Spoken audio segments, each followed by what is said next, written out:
Hello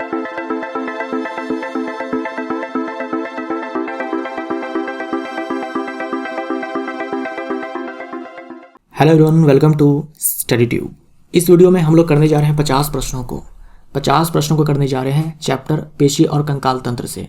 muscular and skeletal system जो chapter पढ़ने होते हैं बायो के अंदर, इसी चैप्टर से हम लोग 50 प्रश्नों को करने वाले हैं। ये जो वीडियो है हर उस एग्जाम के लिए यूजफुल है जिनमें भी जनरल साइंस पूछे जाते हैं, सामान्य विज्ञान से सवाल पूछे जाते हैं, जैसे एसएससी के exams, RRB, NTPC, RRB group D, इन सारे एग्जामों के लिए हर एक सवाल आपके लिए महत्वपूर्ण है। आप इन सारे सवालों को ध्यान से देखिए, याद करके रखिए। इस चैप्टर से सवाल जो है पूछे जाते हैं एग्जाम में अच्छे खासे, तो हर एक सवाल आपके लिए इंपॉर्टेंट है।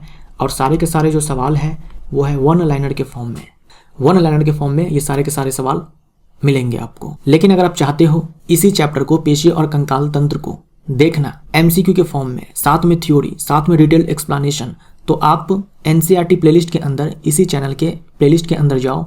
एनसीईआरटी नाम से एक प्लेलिस्ट मिलेगा, उसके अंदर सेम सवाल सेम चैप्टर से मिल जाएंगे आपको एमसीक्यू के फॉर्म में, जिसमें थ्योरी भी होगा, साथ में एक्सप्लेनेशन भी होगा। 100 सवाल मैंने करवाए हुए हैं 4 पार्ट्स के अंदर। ये पार्ट 1 है, ये पार्ट 2 है, ये पार्ट 3 है, ये पार्ट 4 है। ये 1 घंटे से ऊपर का वीडियो है और 100 सवाल है, थ्योरी भी है, एमसीक्यू भी है और एक्सप्लेनेशन भी है। तो अगर आप चाहते हो डिटेल में देखना तो आप इन सारे पार्ट्स को देख सकते हो, या तो प्लेलिस्ट में जाकर देख लो, या फिर सर्च मारो यूट्यूब के सर्च बॉक्स में जाकर के मस्कुलर सिस्टम या फिर स्केलेटल सिस्टम, साथ में चैनल का नाम जोड़ देना स्टडी ट्यूब एजुकेशन, तो आपको ये सारे वीडियोज मिल जाएंगे। और जो 100 सवाल मैंने इसमें करवाए हुए हैं, अगर आप उसका पीडीएफ चाहते हो, जैसे यहाँ देखो 7 नंबर में मस्कुलर एंड स्केलेटल सिस्टम, ये पीडीएफ आप चाहते हो इन सारे सवालों का, तो आप इस वाले पीडीएफ को बाई कर सकते हो। 3100 से ज़्यादा सवाल है, चैप्टर वाइज है, ये सारे चैप्टर्स आपको मिल जाएंगे। टोटल मिलाकर के 3100 से ज़्यादा सवाल है और हर एक सवाल का ना सोल्यूशन मिल जाएगा आपको एनसीईआरटी प्लेलिस्ट के अंदर। तो जिस सीक्वेंस में हर चैप्टर में आप सवालों को देखोगे, उसी सीक्वेंस में आपको वीडियो मिल जाएगा एक्सप्लेनेशन के साथ एनसीईआरटी प्लेलिस्ट में चैप्टर वाइज। तो इस पीडीएफ का यही एक फ़ायदा है कि जो सवाल आप पढ़ोगे उससे आप वीडियो के रूप में देख भी सकते हो। तो अगर आप इस पीडीएफ को बाई करना चाहते हो तो लिंक मिलेगा इसी वीडियो के डिस्क्रिप्शन बॉक्स में। अब बढ़ते हैं आगे आज के वीडियो में। पहला सवाल है, नवजात शिशु के शरीर में कुल कितनी अस्थियां होती है? नवजात शिशु के शरीर में कुल कितनी अस्थियां होती हैं? तो यहाँ देखो मैंने लिखा हुआ है 306।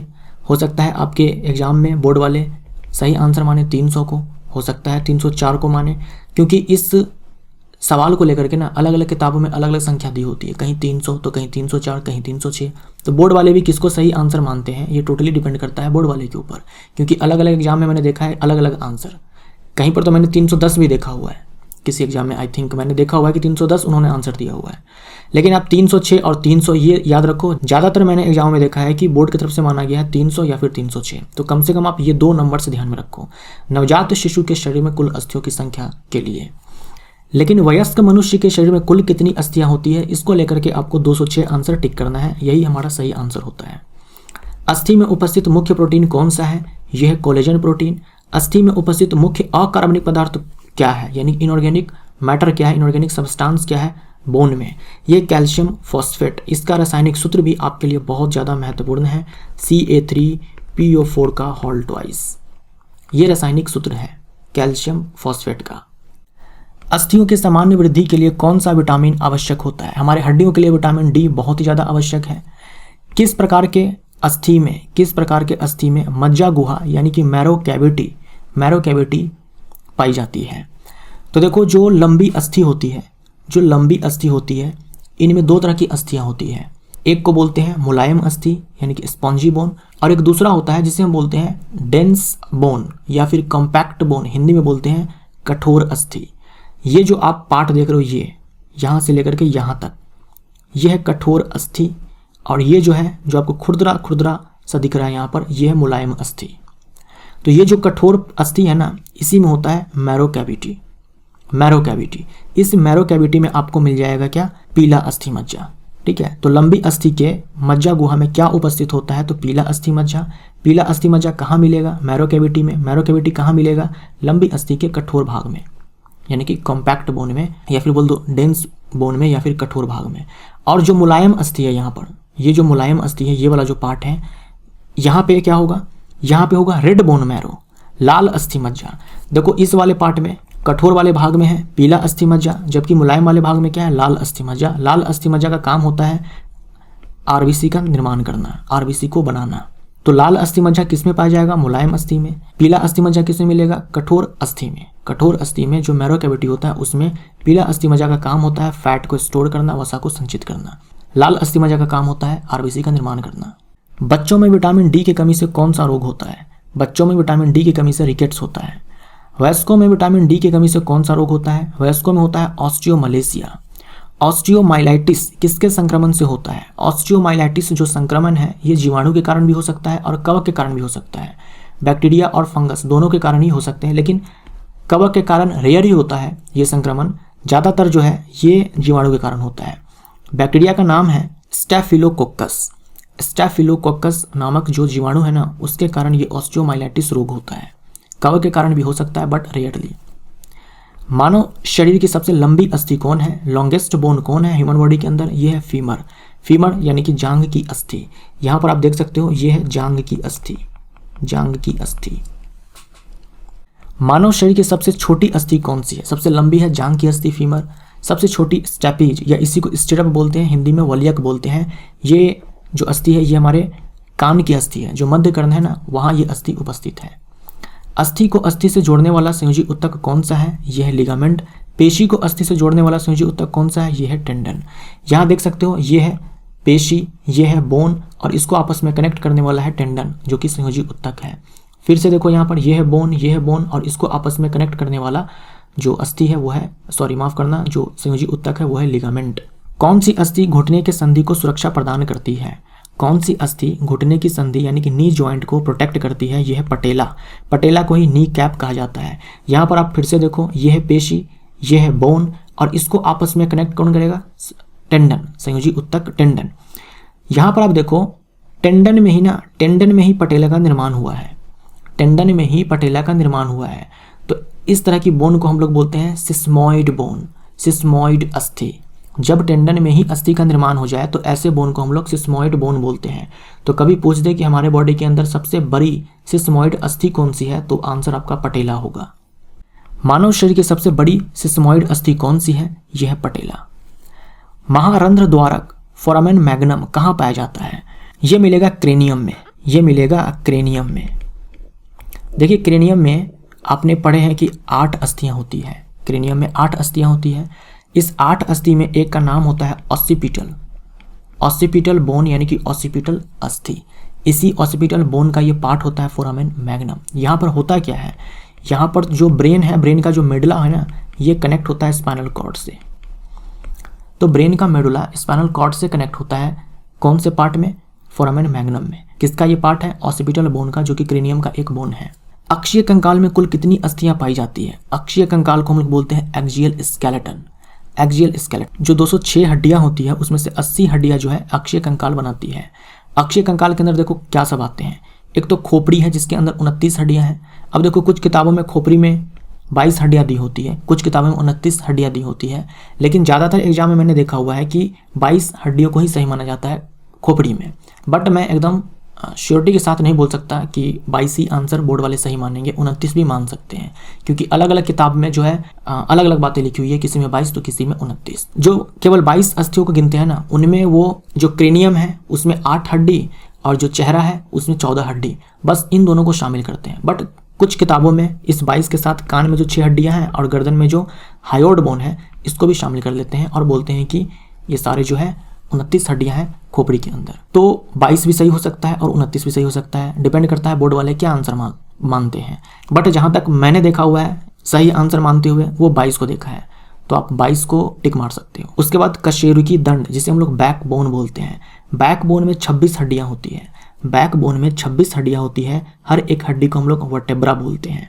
क्या बोलते हैं, वर्टेब्रा। तो बैक बोन में 26 हड्डियां होती है, हर एक बोन को वर्टेब्रा बोलते हैं, और एक से ज़्यादा है तो वर्टिब्रे बोल देंगे, प्लूरल वर्टिब्रे होता है। उसके बाद उरोस्त, उरोस्त हम बोलते हैं स्टर्नम को, स्टर्नम। और पसलियाँ जो कि 24 है, तो जो 24 पसलियाँ होती है वो पीछे से जाकर जुड़ी होती है बैकबोन से और आगे से जुड़ी होती है स्टर्नम से। तो स्टर्नम संख्या में 1 है, पसलियाँ 24 है। तो ये चीज़ आप ध्यान में रखिएगा कि अक्षीय कंकाल में कितनी हड्डियाँ किस में है। वक्षीय कशेरुक की संख्या कितनी है, देखिए जो बैकबोन है, जो रीढ़ की हड्डी है, जो बैकबोन है, BACK बैकबोन, जिसे हम लोग स्पाइन भी बोलते हैं, इसमें 26 हड्डियां हैं। अब देखो 26 हड्डियां अलग अलग रीजन में प्रेजेंट हैं। गर्दन वाले भाग में जो हड्डी है इस 26 में से, उसे बोलते हैं सर्वाइकल वर्टिब्रे। सर्वाइकल वर्टिब्रे जो कि गर्दन वाले भाग में है, ये संख्या में 7 होते हैं। जो चेस्ट वाले भाग में है, छाती वाले भाग में है, उसे बोलते हैं थोरैसिक वर्टिब्रे।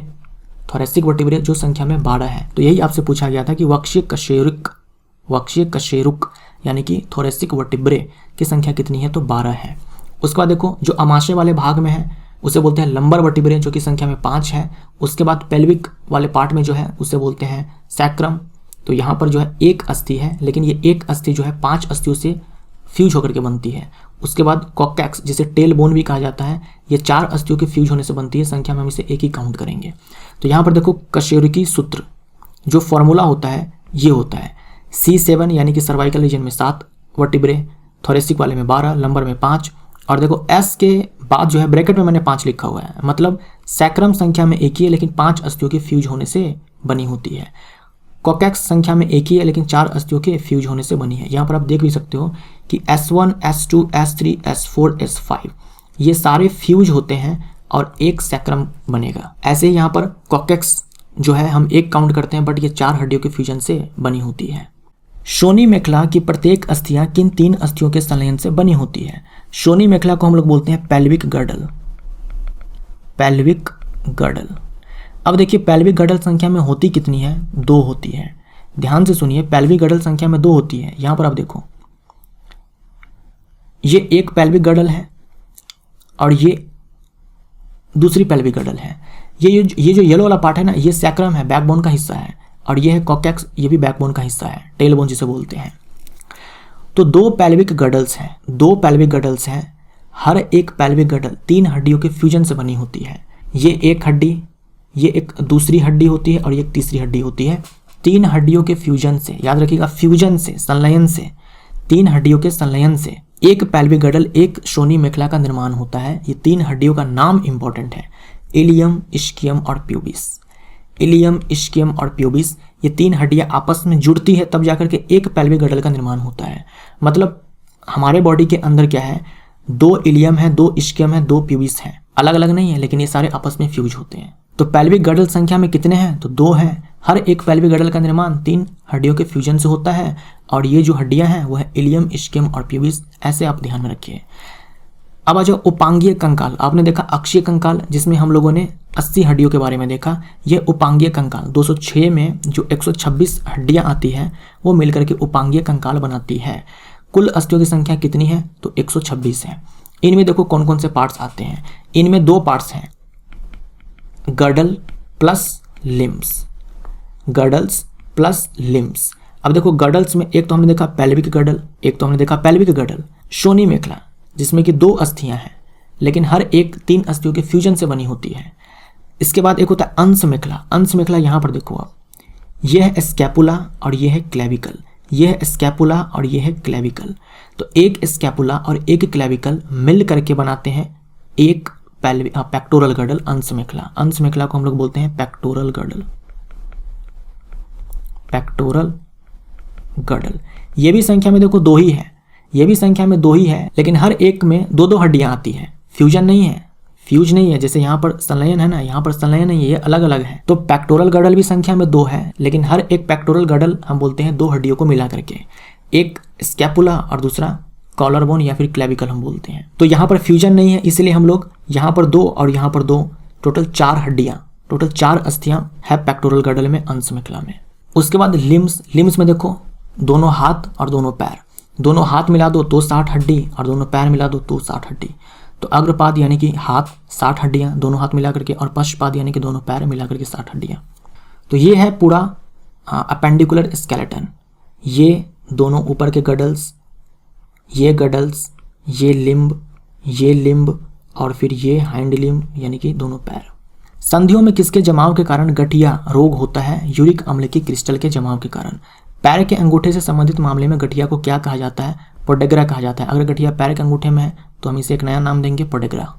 किस रोग को राजाओं की बीमारी या धनी लोगों की बीमारी भी कहा जाता है? गठिया को कहा जाता है ह्यूमरस, रेडियस और अल्ना कहाँ की अस्थियां हैं? तो ये हमारे हाथ की अस्थियां हैं। हाथ यानी कि अग्रपाद, फोर लिम्ब, अग्रपाद यानी कि फोर लिम्ब। यहाँ देखो ह्यूमरस है, रेडियस है, अल्ना है, ये हमारे हाथ की हड्डी है। टिबिया, फिबुला नामक अस्थियां शरीर के किस भाग में पाए जाते हैं? ये पैर में है, पश्चपाद में यानी कि हाइंड लिम्ब में। यहाँ देखो ये है फीमर, ये है फिबुला और टिबिया, तो ये हमारे पैर की हड्डी है। शरीर में कैल्शियम आयनों की कमी से पेशी में तीव्र ऐंठन होता है। यह कौन सी बीमारी है? यह है टिटैनी। टिटैनी यानी कि अपतानिका। अपतानिका में क्या होता है? कैल्शियम आयन की कमी होती है, जिसके कारण पेशी में तीव्र ऐंठन होता है। माइस्थेनिया ग्रेविस, माइस्थेनिया ग्रेविस एक स्व प्रतिरक्षा विकार है।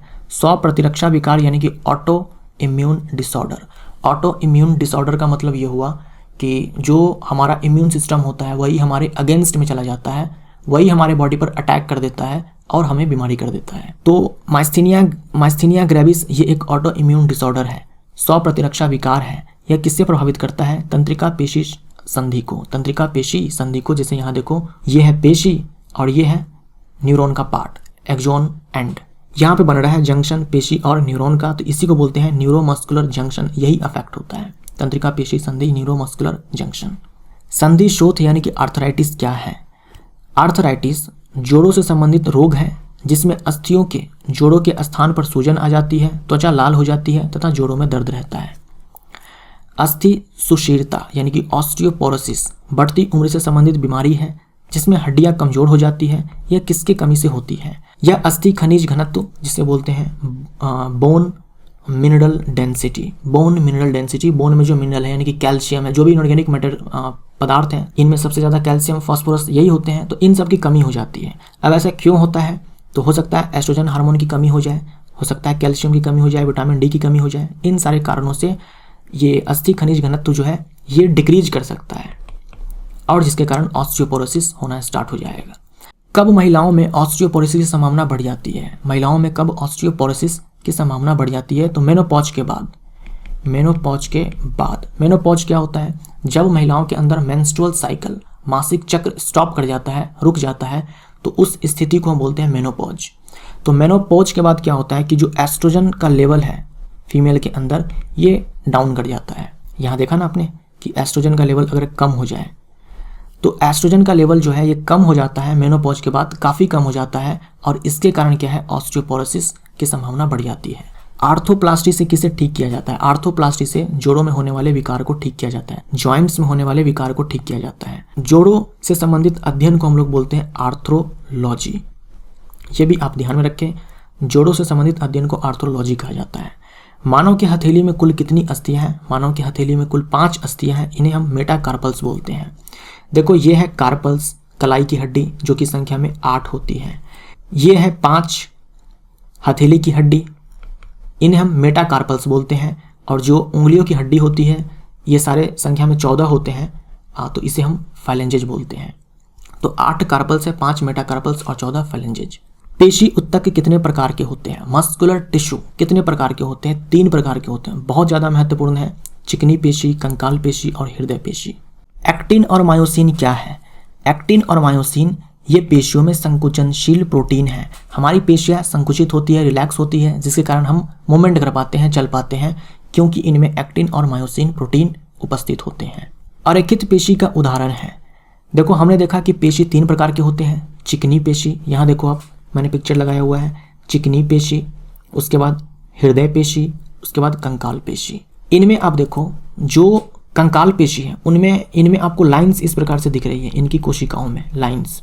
यहाँ भी देखो जो कार्डियक मसल है, हृदय पेशी है, इनमें भी आपको लाइंस दिख रही है। तो इसीलिए हम बोलते हैं कि जो हृदय पेशी है और जो कंकाल पेशी है ये रखित पेशी है। रखित अंग्रेजी में बोलते हैं स्टाइटेड मसल। तो स्टाइटेड मसल के अंदर स्केलेटल मसल और हार्ट मसल ये 2 आते हैं, कंकाल पेशी और हृदय पेशी। चिकनी पेशी को हम चिकनी इसलिए बोलते हैं क्योंकि इनमें ये लाइंस नहीं दिखते हमें, ये रेखित नहीं, ये अरेखित है। तो अरेखित पेशी का उदाहरण कौन है? चिकनी पेशी। और चिकनी पेशी जो है, जैसे कि जो आहार नाल है उनमें जो मसल है, आहार नाल जैसे कि स्टमक है, छोटी आंत, बड़ी आंत, ईसोफेगस, इन सब में जो मसल है, इन सब के मसल में इन पे हमारा कंट्रोल नहीं है। ये अपना काम करते हैं अपने हिसाब से, इन पे हमारा कंट्रोल नहीं है, हम अपने अनुसार इनमें मूवमेंट नहीं करवा सकते हैं। तो इसे हम बोलते हैं अनैच्छिक पेशी, इनवॉलेंट्री मसल। हार्ट का भी वही हाल है, जो हार्ट की वॉल में जो मसल्स हैं, हृदय की दीवारों में जो पेशी है, उन पे हमारा कंट्रोल नहीं है। तो हार्ट की मसल्स ये भी अनैच्छिक पेशी है। लेकिन जो कंकाल पेशी है, जो हमारी हड्डियों से जुड़ी हुई है, जैसे कि हाथ की पेशी, पैर की पेशी, इन्हें हम अपनी इच्छा अनुसार क्या कर सकते हैं, मूवमेंट करवा सकते हैं, अपने हाथ को मोड़ लेते हैं, कुछ भी कर सकते हैं। तो इन मसल्स में हम अपनी इच्छा अनुसार मूवमेंट करवा सकते हैं, गति करवा सकते हैं, कंट्रोल कर सकते हैं। तो ये ऐच्छिक पेशी। तो जो 3 प्रकार की पेशियां होती है, कौन रेखित है, कौन अरेखित है, ये आपको ध्यान में रखना है। कौन ऐच्छिक है, कौन अनैच्छिक है, ये आपको ध्यान में रखना है। साथ में किस पेशी की कोशिका में एक से ज़्यादा न्यूक्लियस है और किस में केवल एक ही न्यूक्लियस है। मतलब कौन एकल नाभिक है और कौन बहुनाभिकीय है, ये आपको ध्यान में रखना है। बहुनाभिकीय केवल एक ही है, वो है कंकाल पेशी। यानी कंकाल पेशी की जो कोशिका होती है, उसके एक कोशिका के अंदर एक से अधिक नाभिक उपस्थित होते हैं, तो बहुनाभिकीय होती है। जबकि चिकनी और हृदय पेशी की एक कोशिका के अंदर एक ही नाभिक उपस्थित होता है। पेशी उत्तक में कोशिका को क्या कहा जाता है। अब हम लोग जानते हैं कि जो उत्तक होते हैं वो कोशिकाओं से मिलकर के बने होते हैं। जो पेशी उत्तक है ये भी कोशिकाओं से मिलकर के बने होंगे, लेकिन यहाँ पर हम कोशिका शब्द का इस्तेमाल नहीं करते हैं, हम बोलते हैं रेशा, मसल फाइबर। मसल फाइबर बोलते हैं। मसल फाइबर मतलब मसल सेल, ध्यान में रखिएगा। मसल फाइबर मतलब मसल सेल, मसल की कोशिका, पेशी की कोशिका। पेशी कोशिका में कोशिका द्रव्य को क्या कहा जाता है। यहाँ पर कोशिका द्रव्य को सार्कोप्लाज्म कहा जाता है और कोशिका झिल्ली को सार्कोलेमा कहा जाता है। सार्कोलेमा, ठीक है। पेशी कोशिका के अंदर कोशिका द्रव्य को सार्कोप्लाज्म बोलेंगे और कोशिका झिल्ली को सार्कोलेमा बोलेंगे। Sarcolemma, spelling mistake, sarcolemma, MA। पेशी रेशा किससे बना होता है। पेशी रेशा किससे बना होता है। देखो, जो मसल फाइबर्स होते हैं, और याद रखिए यहाँ पर बात की जा रही है कंकाल पेशी की। कंकाल पेशी, स्केलेटल मसल। तो जो स्केलेटल मसल फाइबर्स होते हैं, यानी जो स्केलेटल मसल सेल्स होते हैं, इनमें होते हैं मायोफिलामेंट्स या फिर मायोफाइब्रिल्स। मायोफिलामेंट्स, और ये मायोफिलामेंट्स जो होते हैं ये बने होते हैं एक्टिन प्रोटीन से और मायोसिन प्रोटीन से। एक्टिन प्रोटीन से और मायोसिन प्रोटीन से। तो ऐसे आप ध्यान में रखिए कि जो मसल फाइबर्स होते हैं, जो स्केलेटल मसल फाइबर्स होते हैं, उनमें मायोफिलामेंट्स होते हैं। ये मायोफिलामेंट्स 2 तरह के प्रोटीन से बने होते हैं, एक्टिन और मायोसिन। तो मायोफाइब्रिल या मायोफिलामेंट यह एक्टिन और मायोसिन प्रोटीन का बना होता है। एक स्वस्थ मानव शरीर के कुल भार का कितना प्रतिशत भार पेशियों का होता है। मानव शरीर का जो कुल भार होता है उसमें 40 से 45% भार केवल मसल का होता है। मानव शरीर में कुल पेशियों की संख्या कितनी है, 639 है। मानव शरीर में सबसे छोटी पेशी कौन सी है। ये हमारे कान की पेशी है, यहाँ पर अस्थि लिखा हुआ है, पेशी कर दो। ये हमारे कान की पेशी है, स्टेपेडियस नाम है, और सबसे छोटी अस्थि भी कान की अस्थि है, स्टिरप। मानव शरीर की सबसे बड़ी पेशी कौन है। सबसे बड़ी पेशी कौन है, यह है ग्लूटियस मैक्सिमस। यहाँ देखो, यह है ग्लूटियस मैक्सिमस जो रेड कलर से दिखलाया गया है। और सबसे लंबी पेशी कौन सी है, यह है सर्टोरियस, यहाँ पर दिखलाया गया है रेड कलर से, सर्टोरियस। मानव शरीर की सबसे मजबूत पेशी कौन सी है, यह है जबड़े की पेशी जिसे मास्टर कहा जाता है। यहाँ पर देखो रेड कलर से दिखलाया गया है। पेशियों में लैक्टिक अम्ल की अधिकता से क्या होती है, थकावट होती है। डैश एक अनुवांशिक बीमारी है जिसमें पेशियां लगातार कमजोर हो जाती है और इसके भार में कमी हो जाती है। यह है मस्कुलर डिस्ट्रॉफी, पेशीय दुष्पोषण। मस्कुलर डिस्ट्रॉफी ये एक जेनेटिक डिसऑर्डर है, जेनेटिक डिजीज है, अनुवांशिक बीमारी है जिसमें पेशियां लगातार कमजोर होती जाती है और इसके भार में कमी हो जाती है। तो ये वो सारे 50 प्रश्न हैं जो बहुत ही ज़्यादा महत्वपूर्ण है। केवल मैंने इंपॉर्टेंट सवाल आपको यहाँ पर करवाए हैं। ये सारे सवाल आप अच्छे से ध्यान में रखिए, इंपॉर्टेंट हैं सारे के सारे। तो ये वीडियो यहाँ पर समाप्त होता है। वीडियो अगर आपको अच्छा लगा हो तो वीडियो को लाइक ज़रूर करें। आपका लाइक हमारे लिए मोटिवेशन का काम करता है, इसलिए वीडियो को लाइक ज़रूर करें अगर आपको वीडियो पसंद आता है तो। मिलते हैं अगले चैप्टर में। Thank you so much.